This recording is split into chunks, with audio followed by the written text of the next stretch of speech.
Баланың бетін қайтармай-ақ қояйық. Көшеге сандалып жүргеннен жақсы. Мүмкін қыз бір жерден тесіп шығатын шығар. 20 жыл өтті. Серік Қонақбаевтан кейін жарып шыққан қазақты көрген. Мүмкін сон чемпионның анасы өзің шығарсың. Олай болса, аузыңа май.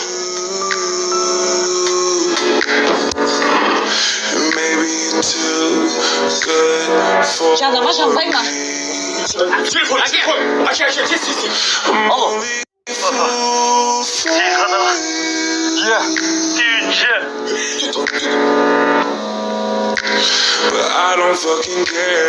Құдай ма? Бекзат Саттарханов Олимпиада чемпионы.